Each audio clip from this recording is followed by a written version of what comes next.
الحمد لله الحمد لله الذي هدانا لهذا وما كنا لنهتدي لولا أن هدانا الله، والصلاة والسلام على رسوله محمد وعلى آله وأصحابه ومن والاه.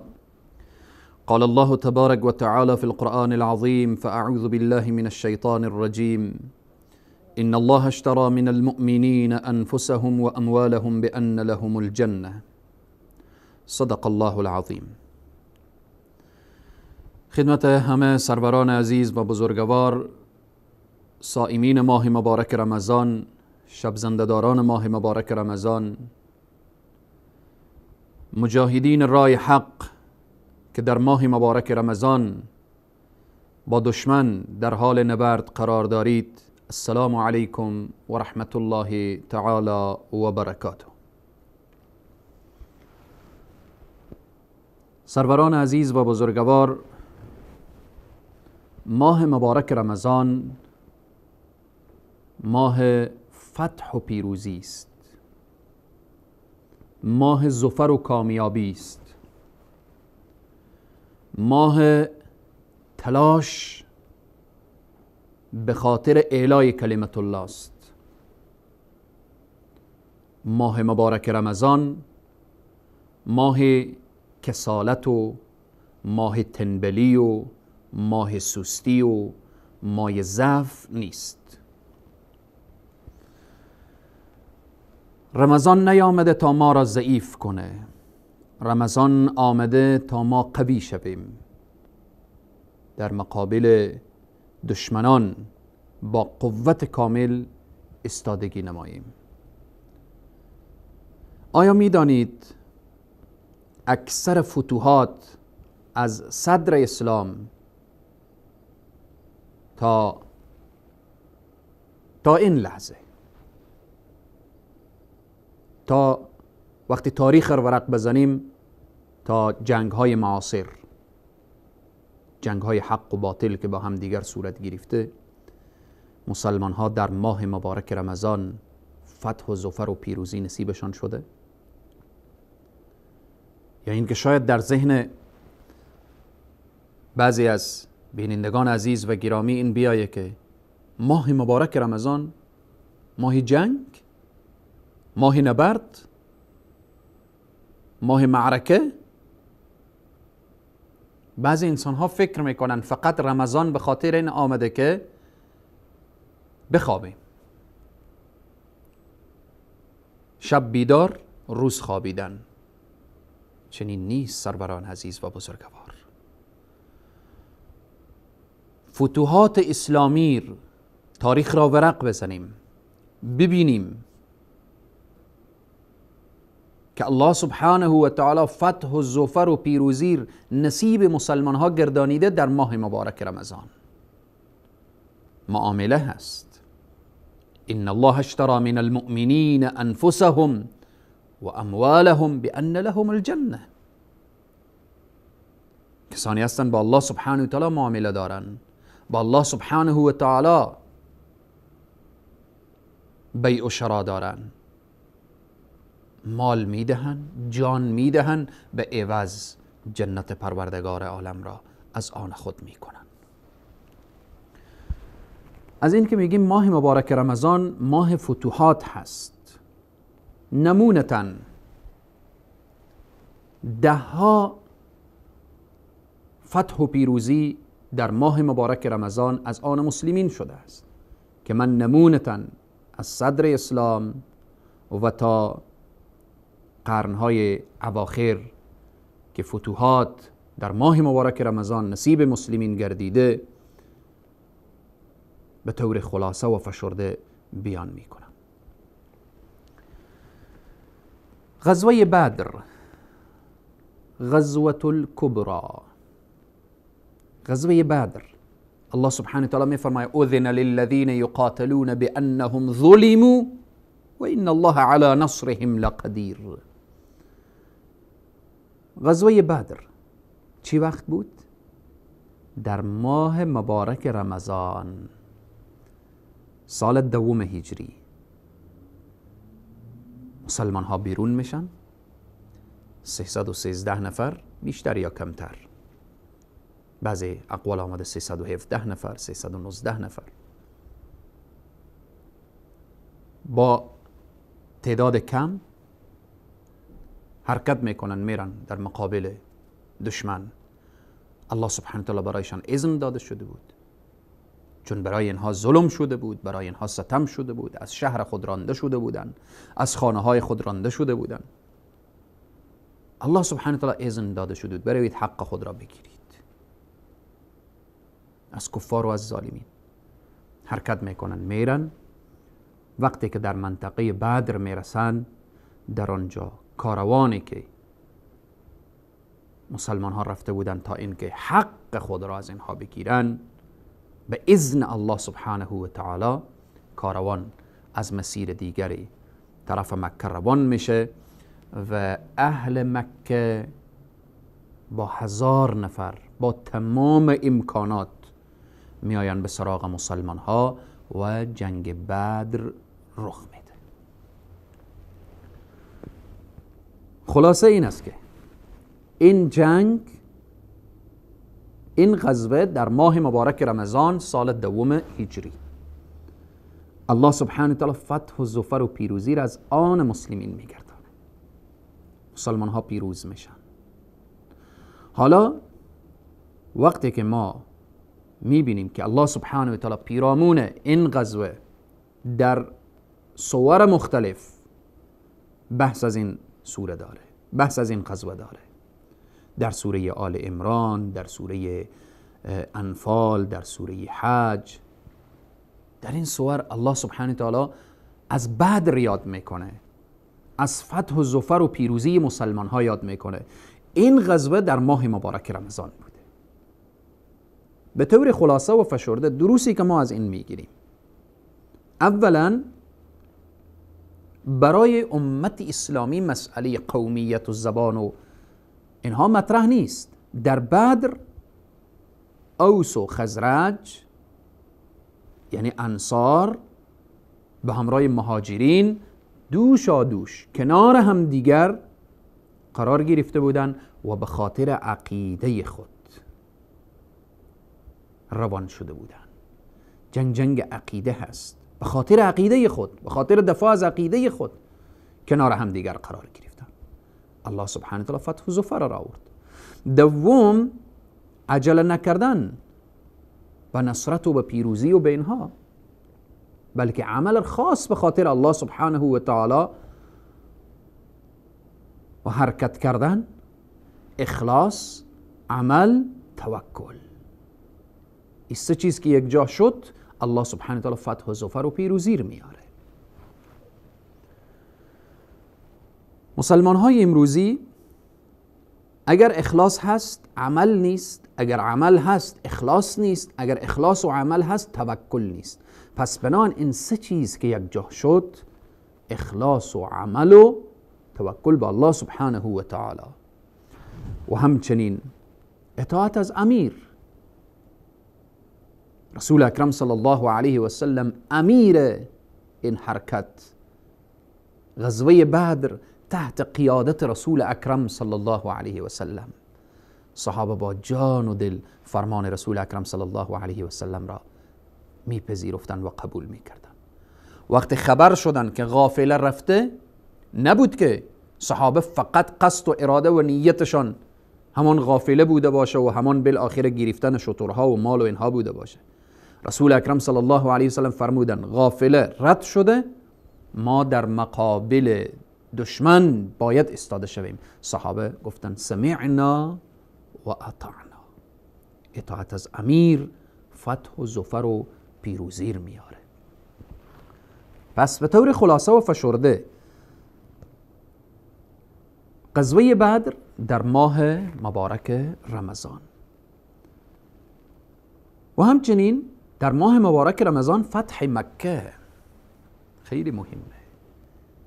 اذا جاء نصر الله والفتح ورأيت الناس يدخلون في دين الله أفواجا فسبح بحمد ربك واستغفر إنه كان توابا.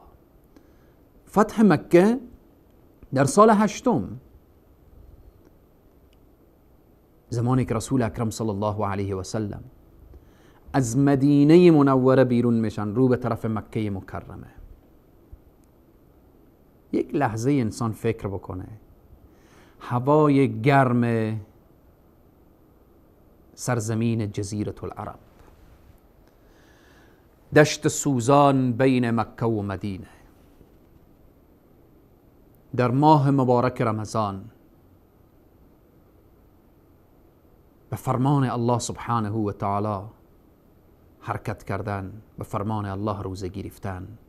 مکه فتح میشه. وقتی مکه فتح شد همه مشرکین پریشان بودن، اهل مکه پریشان بود که امروز محمد با ما چی خواهد کرد. مسلمان نباید در رمضان بی حوصله بشه. مسلمان نباید در رمضان از خود ضعف و سستی نشان بده. در سال 8 هجری در ماه مبارک رمضان مکه فتح میشه. رسول اکرم صلی الله علیه وسلم وقتی وارد مکه شدن چی گفتن؟ این حرف رسول اکرم صلی الله علیه وسلم فرمودن قال فإني أقول لكم كما قال يوسف لإخوته.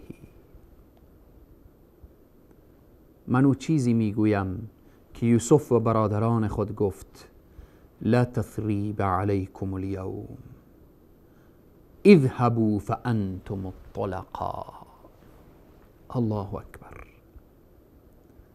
رمضان با لبهای خشکیده، با او هوای گرم، تسلط پیدا کردن بر دشمنانی که سخت‌ترین شکنجه بر رسول الله و بر اصحاب رسول الله انجام دادن. رحمت للعالمین چنین بخششی داره. الله او را رحمت قرار داده برای همه عالمین، برای انس و جن. میفرماید لا تثریب علیکم اليوم.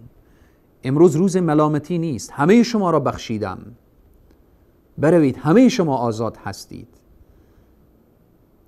پس هدف ما بیان اینه که ماه مبارک رمضان ماه فتحه، ماه پیروزیه. بدر در رمضان، فتح مکه در رمضان.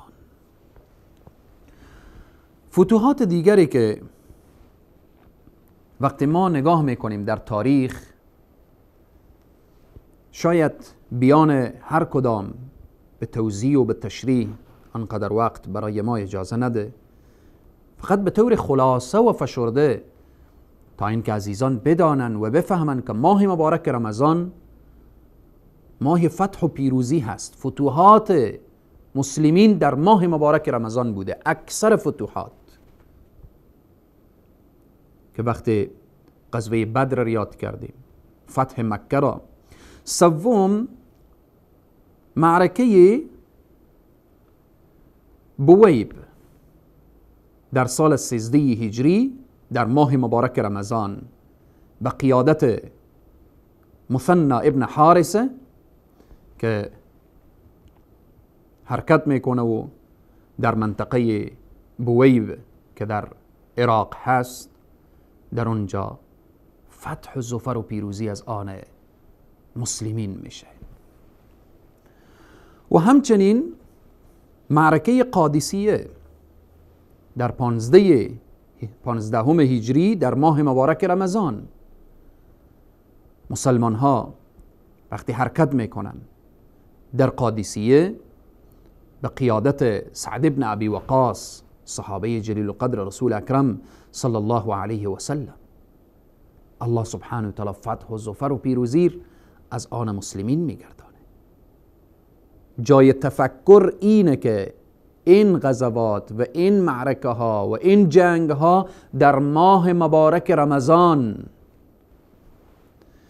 کسی که با دشمن روبرو میشه، لا اله الا الله، لا اله الا الله، سیدنا عمر رضی الله عنه میفرمایند که متوجه باشید که اسباب ظاهری ما را پیروز نمیکنه، بلکه او چیزی که ما را بر دشمن غالب میگردانه او معنویت هست، دور بودن از گناه و معصیت هست. هر قدر از گناه و معصیت دور شدیم الله سبحانه و تعالی ما را پیروز میگردانه.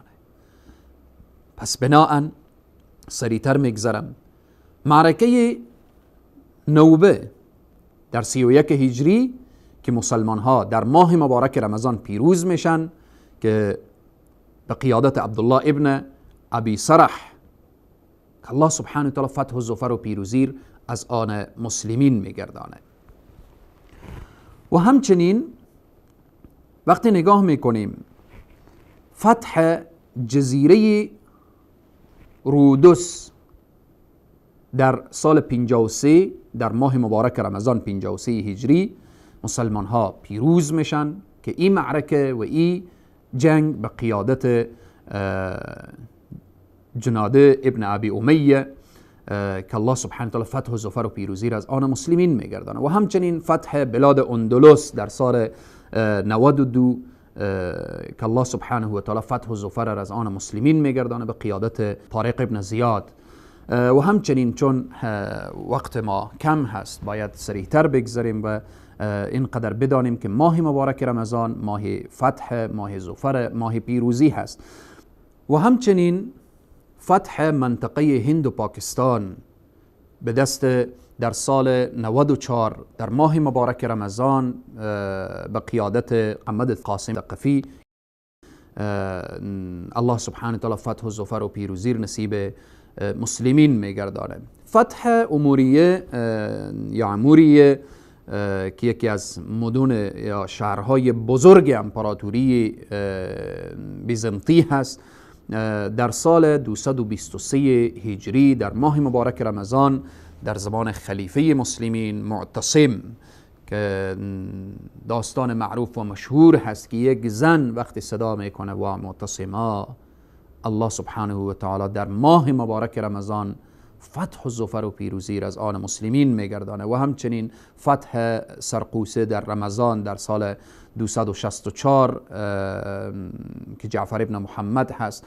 و همچنین فتوحات دیگری که الله سبحانه و تعالی در این ماه مبارک رمضان نصیب مسلمین گردانیده. از جمله فتوحاتی که در ماه مبارک رمضان هست معرکه ملازگرد که در رمضان در سال 463 هست و همچنین معرکه زلاقه در ماه مبارک رمضان در سال 479 هجری و همچنین معرکه حارم یا حارم که هست، معرکه حطین در ماه مبارک رمضان سال 584 به قیادت صلاح الدین ایوبی هست.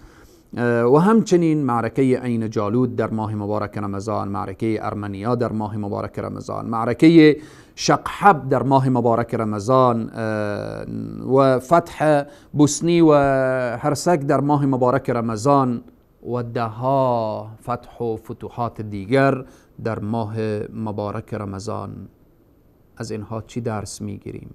ماه مبارک رمضان ماه خواب نیست، ماه مبارک رمضان ماه غفلت نیست، ماه مبارک رمضان ماه جهاده، ماه فتح، ماه پیروزیه که الله سبحانه و تعالی بر همه ما توفیق بده تا اینکه در این ماه مبارک رمضان کسالت ها را از وجود خود دور کنیم، از زندگی خود دور بسازیم تا اینکه تلاش بکنیم که بر دشمن بزرگ که همان نفس، هوای، خواهشات، بر اونها غالب بشیم. وقتی بر اینها غالب شدیم یقینا با دشمنی که با چشم میبینیم و ظاهری هست یقینا با او غالب میاییم. الله سبحانه و تعالی بر ما توفیق بده تا اینکه بدانیم و بفهمیم که ماه مبارک رمضان اگر انسان درست و صحیح روزه گرفت بر دشمن غالب میشه. تا برنامه بعد همه شما عزیزان و بزرگواران را خداوند کریم و رحیم می سپارم. و السلام علیکم و رحمت الله تعالی و برکاته.